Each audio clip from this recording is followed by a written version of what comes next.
Hello dear students, welcome and welcome again to my another video. तो आज का जो टॉपिक है वो है Kohlberg's theory of moral development. Most important topic है फॉर बीएड एंड स्टेट सभी के लिए। तो एंड तक मेरे साथ बने रहना। तो आइए अपने टॉपिक को स्टार्ट करते हैं। यस गाइस, तो आज का जो टॉपिक है वो है Kohlberg theory of moral development. Kohlberg America के मनोवैज्ञानिक थे जिन्होंने नैतिकता का सिद्धांत दिया। यानी जो कॉल्बर्ग थे वो अमेरिका के मनोवैज्ञानिक थे और उन्होंने नैतिकता का सिद्धांत दिया है। तो फर्स्ट ऑफ ऑल अब हम ये समझेंगे कि नैतिकता क्या होती है। तो नैतिकता यानी मॉरलिटी, यह है वह गुण है जिससे हम सही और गलत की पहचान होती है। बच्चा अपने सामाजिक परिवेशों से ही नैतिकता और अनैतिकता को जानता है। यानी ये गुण है जिससे हम सही और गलत के बारे में पता लगाते हैं कि हाँ भाई क्या चीज़ हमारे लिए सही है और क्या चीज़ हमारे लिए गलत है। तो आई होप आपको नैतिकता समझ में आई होगी कि नैतिकता क्या है। ये जन्म से नहीं होती बच्चों में। जब बच्चे जन्म ले लेते हैं तब ये नैतिकता आती है। अब फर्स्ट है आपकी हाँ, पहले से पहले हम आपको एक छोटी सी कहानी सुनाते हैं, हिंज की कहानी। ये भी नैतिकता के सिद्धांतों पर ही आधारित है। तो हिंज की कहानी में क्या है, हिंज एक जेंट्स था जिसकी वाइफ बहुत बीमार हो जाती है, हॉस्पिटल में होती है और उसकी वाइफ के लिए ना एक दवाई चाहिए होती है जिससे ही उसकी ज़िंदगी बच सकती है।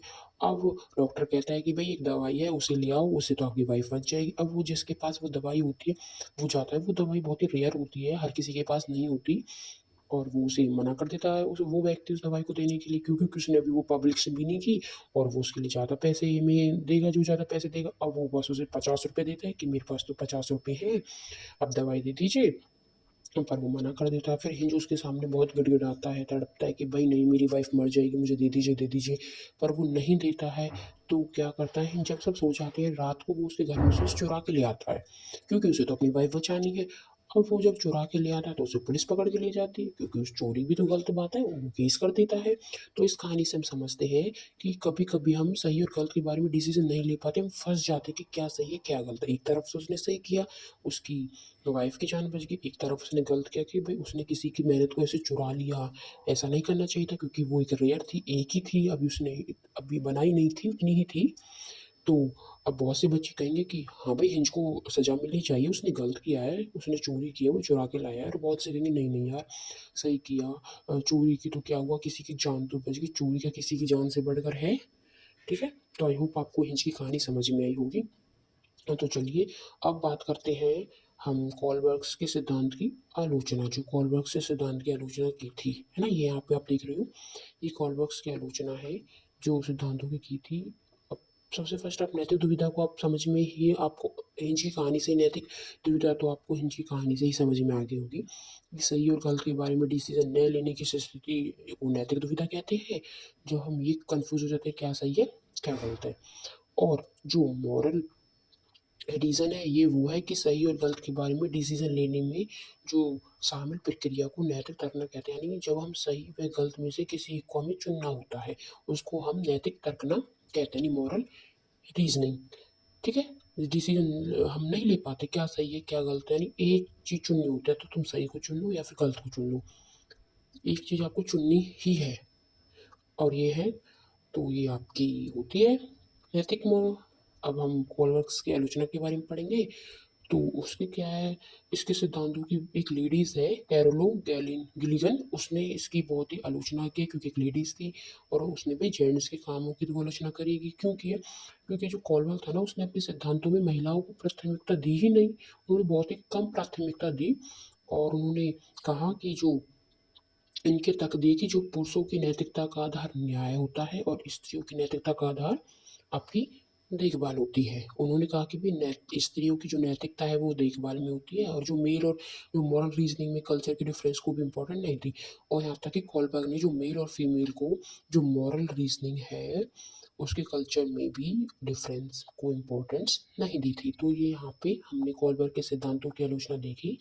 आई होप आपको समझ में आ रहा होगा कि कॉलबर्ग के ये आपके हैं सिद्धांत की आलोचनाएं जो कि कैरोली गैलिन ने दी थी कॉलबर्ग के लिए, क्योंकि लड़ाई तो होनी है भाई। चलो छोड़ो ऐसे, अब देखते हैं हम जो हमारा इंपॉर्टेंट टॉपिक है जहाँ से पेपर में क्वेश्चन जरूर बनता है। कॉलबर्ग ने नैतिकता के 3 लेवल बताए हैं और उन्होंने क्या कहा, उन्होंने नैतिकता के 3 लेवल बताए हैं जिसमें हर लेवल में टू टू स्टेज है। तो यानी 3 लेवल हो गए और 6 स्टेजेस हो गई। तो आइए अब हम फर्स्ट लेवल की तरफ चलते हैं, जो कि प्राक रूढ़िगत नैतिकता का स्तर यानी प्री कन्वेंशनल स्टेज, जो कि 4 से लेके 10 बच्चों तक होती है। यानी 4 बच्चों से 10 वर्ष के बच्चे होते हैं प्री कन्वेंशनल स्टेज में। इस अवस्था में नैतिकता शून्य होती है, यानी बच्चों को सही गलत के बारे में नहीं पता होता। इस अवस्था में नैतिक तर्कना दूसरे लोगों के मानकों के अनुसार होती है। यानी इस अवस्था में बच्चों को सही और गलत के बारे में नहीं पता, क्या सही है क्या गलत है, क्योंकि ये जो आपका नैतिकता का सिद्धांत है, नैतिकता है, वो बच्चों में जन्म से नहीं आती। वो अपनी सोसाइटी से ही आकर सीखता है कि क्या चीज़ सही है क्या चीज़ गलत है। अब जैसा उससे लोग कह देंगे ये सही है तो वो मान लेगा हाँ भाई ये सही है। लोग कह देंगे कि ये गलत है तो वो मान लेगा कि ये गलत है। तो बच्चा दूसरों की मानकों के अनुसार चलता है, उसमें खुद की समझ नहीं होती, वो खुद नहीं पता, उसे नैतिकता के नियम अब नहीं पता, वो सोसाइटी से ही सीखेगा।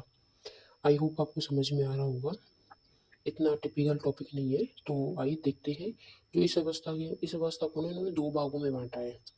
चलिए उन 2 भागों को देखते हैं कि वो 2 भाग कौन-कौन से हैं। तो फर्स्ट है आपका दंड एवं आज्ञा पालन उन्मुखता, पनिशमेंट एज ओबीडियंस।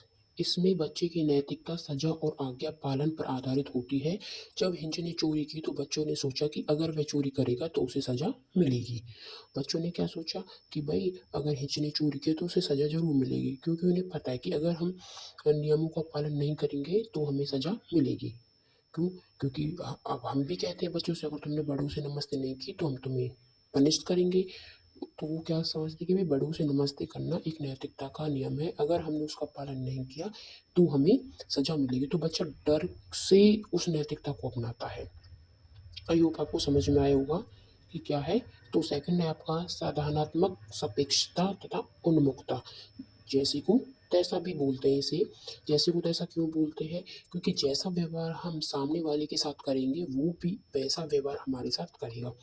जैसे कि किसी बच्चे ने किसी की नोटबुक फाड़ दी तो वो भी उसकी नोटबुक फाड़ेगा। अगर हम उससे पूछेंगे ना भाई क्यों फाड़ी, बोलेगा उसने मेरी फाड़ी थी इसलिए मैंने उसकी फाड़ी। तो उसमें ना बच्चों में जैसी को तैसना वाली भावना होती है, वो ऐसा ही व्यवहार करता है जैसा सामने वाला उसके साथ कर रहा है। आई होप आपको समझ में आया होगा। और ये आप इस अवस्था से गुजरे भी हो, आपके साथ भी ऐसा हुआ होगा, किसी ने आपकी कॉपी फाड़ी है और आपने उल्टी उसकी लेके कॉफ़ी फाड़ दी। बेशक से उसने आपकी गलती से फाड़ी, पर आप तो जानबूझ के फाड़ोगे, भाई क्यों फाड़ी मेरी कॉपी, है ना? अब सेकंड है आपकी रूढ़िगत नैतिकता का स्तर, कन्वेंशनल लेवल, जो कि 10 से 13 वर्ष के बच्चों में होता है। इस अवस्था में बच्चा दूसरे लोगों के मानकों को अपने अंदर समावेशित कर लेता है तथा उसी के अकॉर्डिंग सही गलत का निर्णय करता है। यानी जैसा उसे दूसरे लोग बता देते हैं वो वैसा ही करता है, जैसा उसके जो मानक है उसके अंदर समावेशित कर लेते हैं वो उसी के अकॉर्डिंग सही गलत का निर्णय करता है। ओके, जैसा लोगों ने बता दिया कि भाई रेड लाइट को क्रॉस नहीं करना, रेड लाइट आए तो स्टॉप रहना है, वो सिग्नल है रेड लाइट, तो बच्चे उसे मान लेंगे। क्यों? क्योंकि लोगों ने उनके मन में बिठा दिया कि ये चीज़ है, आपको रूल्स रेगुलेशन है वो फॉलो करनी है। तो वो उनके अकॉर्डिंग ही अपना जो भी सही चीज़ है गलत चीज़ चुनेगा। ठीक है। अब है फर्स्ट है अच्छा लड़का या फिर अच्छी लड़की बनने की उन्मुखता।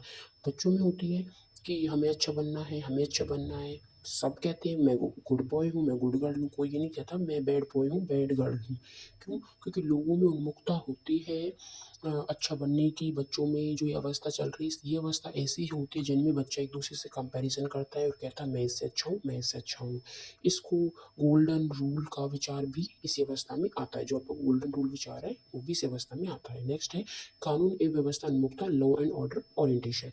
इसमें बच्चा कानून तथा सामाजिक व्यवस्था को बनाए रखने की भावना विकसित करता है, क्योंकि उसके पापा का एक्सीडेंट हो गया था रेड लाइट पार करते हुए, इसलिए वह ऐसा नहीं करेगा। यानी इस स्टेज में, इस अवस्था में बच्चा कानून की व्यवस्था बनाए रखता है। क्यों? क्योंकि उसे पता है कि अगर हम कानूनों को तोड़ेंगे तो हमारे साथ गलत होगा। अब थर्ड है उत्तर रूढ़ी नैतिकता, पोस्ट कन्वेंशन स्टेज, जो कि 13 वर्ष से ऊपर के बच्चों में होती है। इसमें डिसीजन खुद से लिए जाते हैं, न कि समाज के जरिए कि क्या सही है क्या गलत। यानी इसमें बच्चा इतना बड़ा हो जाता है, उसे ये पता है कि हमारे लिए क्या सही है क्या गलत है, वो खुद अपने लिए डिसीजन लेगा वो अब समाज की जगह नहीं लेगा, वो समाज उससे कहेगा ये काम गलत है। हाँ, अच्छा मैं बड़ा हूँ, मुझे पता है। तो इसके 2 आपकी स्टेजेज़ हैं, सामाजिक अनुबंध उन्नता, सोशल कॉन्ट्रैक्ट ओरिएंटेशन। इसमें किशोर यह मानता है कि नियम लोगों के लिए भले ही हैं, लेकिन किसी नियम से नुकसान होता हो तो ऐसे नियमों को हमें तोड़ देना चाहिए। इसमें बच्चों को ये तो पता है, जब बच्चे कहाँ, अब तो किशोर हो गए, तो किशोर को ये तो पता है कि जो नियम है वो लोगों के भले के लिए ही होते हैं, परंतु अगर उन नियमों को मानने से किसी का नुकसान होता है तो ऐसे नियमों को हमें तोड़ देना चाहिए, क्योंकि किसी की जान से बढ़कर नियम नहीं होते, है ना? किसी की जान से बढ़कर थोड़े ना नियम होते हैं। अगर किसी का नुकसान हो रहा है तो हमें तोड़ देना चाहिए ऐसे नियमों को। बेशक से नियम भले ही बनाए हों, भले के लिए ही बनाते हैं नियम, ऐसा नहीं है नुकसान के लिए बनाते हैं। सेकंड है सार्वभौमिक नैतिक सिद्धांत उन्मुखता, जिसमें किशोर दूसरों के विचारों से नहीं बल्कि अपने खुद के मानकों के अनुसार व्यवहार करता है। इसमें किशोर दूसरों के फायदे के लिए अपनी जान पर भी खेल जाते हैं। जैसे कि भगत सिंह क्या था, क्या भगत सिंह के माता पिता लोगों ने उसे नहीं समझाया था कि भाई तू अभी छोटा है, अभी तेरी शादी भी नहीं हुई, पहले रहने दे, अभी इन क्रांति में मत पढ़। बट वो नहीं माना।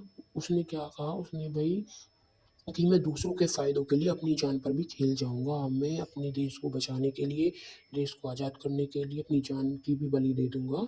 क्यों? क्योंकि उसमें समझ थी कि उसमें नैतिकता की अवस्था आ चुकी थी, उसमें नैतिकता का जो विचार है, सिद्धांत है, वो आ चुके थे। उसे पता था कि क्या सही है, क्या गलत है ना? अब वो जो सोसाइटी है उसके अकॉर्डिंग नहीं चलेगा, अब वो अपने अकॉर्डिंग चलेगा। और उसने वैसा ही किया, उसकी सोसाइटी ने, माँ-बाप ने रोका था, बट वो नहीं माना। तो हमारे आर्मी लोग भी हैं, आई होप समझ में